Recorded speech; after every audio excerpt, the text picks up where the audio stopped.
ఆ వీడియోస్ ఒకసారి ఏదైతే భారతిరెడ్డి గారు మరి ఏదైతే వీడియో ఆ రోజు ఇద్దరికి ఇస్తానని చెప్పి ఏదైతే 30,000 రూపాయలు ఇస్తానని ఏదైతే మాట్లాడారో, మరి ఈ మంత్రులు ఎవరైతే మాజీ మంత్రులు ఎవరైతే ఉన్నారో మరి సిగ్గు లేకుండా ఏవైతే మాట్లాడుతున్నారో ఒక్కసారి మీ ఏదైతే మీ మాజీ ముఖ్యమంత్రి గారు సతీమణి ఏం మాట్లాడిందో ఒక్కసారి మీరే వినండి. 15,000 ఇద్దరు బిడ్డలను బడికి పంపితే 30,000 తల్లికి సంవత్సరానికి. రిపీట్ చేయమా మళ్ళీ. పిల్లలను బడికి పంపితే తల్లికి 15,000 ఇస్తారు.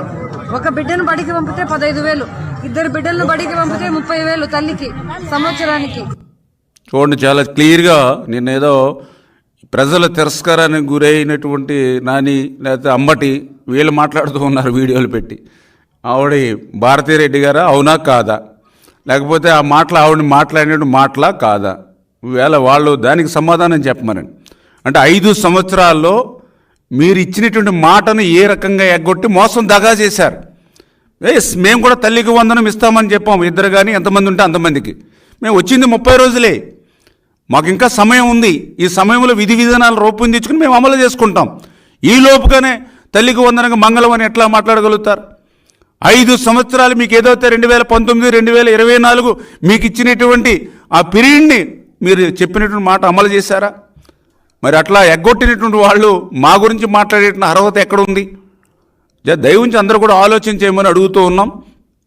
అదేవిధంగా మరి ఏదైతే మాటను ఏ రకంగా అయితే నిలుపుకున్నామో మరి ఆ మాట గురించి కూడా వాళ్ళు కూడా, ఎందుకంటే నిన్న సాక్షి టీవీలో కానీ వాళ్ళ బులుగు మీడియాలో కానీ వాళ్ళ సోషల్ మీడియాలో కానీ ఏదైతే మేము ఆ రోజు మాట ఇచ్చి మాట నిలుపుకోలేదని నిన్న తల్లికి వందనం మీద దుష్ప్రచారం చేశారు. మరి అదేవిధంగా పెన్షన్కి సంబంధించి మేము ప్రచారంలో ఆ రోజు చెప్పాను నేను, రేపు అధికారంలోకి వచ్చిన తర్వాత ఏదైతే 4,000 పింఛను పెంచడమే కాకుండా 7,000 రూపాయలు చేసి మీ ఇంటికి అందజేస్తామని ఆ రోజు నేను ఎన్నికల ప్రచారంలో చెప్పాను.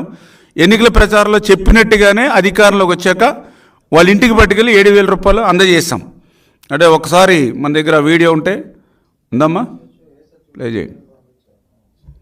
అదేవిధంగా 3,000 రూపాయలు ఏదైతే మరి దివ్యాంగులు పింఛన్ ఏదైతే ఉందో ఆ 3,000 రూపాయలు కూడా 6,000 రూపాయలకి పెంచి మీ ఇంటికి పట్టుకెళ్ళి ఇస్తామని చెప్పి నేను ఆ రోజు ఎన్నికల ప్రచారంలో చెప్పాం. ఏదైతే మేనిఫెస్టో ప్రకారం దాన్ని కూడా ఆ రోజు 6,000 రూపాయలు పెంచి మనం ఇచ్చాం. అంటే ఈ వీడియోస్ వాళ్ళకి కనిపించవు. వాళ్ళు ఏదైతే ఇంకా అమల్లోకి రాకపోయినా విధి విధానాలు రాకపోయినా వాటి గురించి మాట్లాడతారు. కానీ ఏదైతే ఈ 30 రోజుల్లోనే ఖజానా ఖాళీగా ఉన్న అప్పుల్లో ఉన్న మేం చేసినటువంటి పనులు ఏవైతే ఉన్నాయో అవి గురించి మాట్లాడడానికి వీళ్ళు ఎవరు కూడా ముందుకు రారు. రేపొద్దున మనకి జూలై నుంచి మన ఇంటికాడ ఇస్తారు, మన ప్రభుత్వం వస్తుంది, ఇంటి దగ్గరే పట్టుకొచ్చి 7,000 ఇంటికి వస్తుందాం. ఏం పేరమ్మా?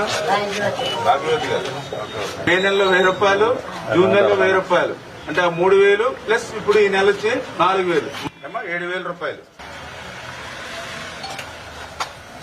మీకు ఎంత చేసినా కూడా తక్కువే. మీ వృద్ధులకి ఎంత సేవ చేసినా చంద్రబాబు నాయుడు గారు కూడా స్వయంగా ఆయన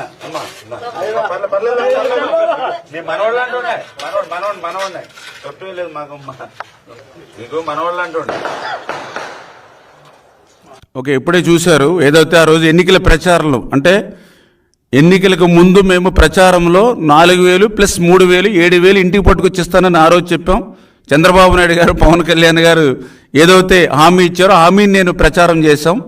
దాని ప్రకారం అధికారంలోకి వచ్చిన తర్వాత ఆ 7,000 రూపాయలు ఇంటికి పట్టుకెళ్ళిచ్చి మళ్ళీ అవి కూడా వాళ్ళు కాళ్ళు కడిగి గౌరవంగా, ఎందుకంటే మేము ఆ ఇచ్చేటువంటిది కూడా ఏదో సాయంగా కాకుండా అది మా బాధ్యతగా మేము ఆ రోజు వాళ్ళ ఇంటికి అందజేస్తాం. మరి దీని గురించి ఆ పేరుని అమ్మటి ఈ వీడియో వేసి చూపించవచ్చుగా. ఏదైతే అన్న మాట ప్రకారం వాళ్ళ ఇంటింటికి వెళ్ళి 7,000 రూపాయలు అందజేశారని చెప్పొచ్చుగా. అదేవిధంగా 3,000 రూపాయలు ఉన్నటువంటి దివ్యాంగులు పింఛన్ని ఆ రోజు 6,000 రూపాయలు చేసి ఇంటికే పట్టుకొచ్చిస్తానని చెప్పాం, అన్నమాట ప్రకారం చేశాం.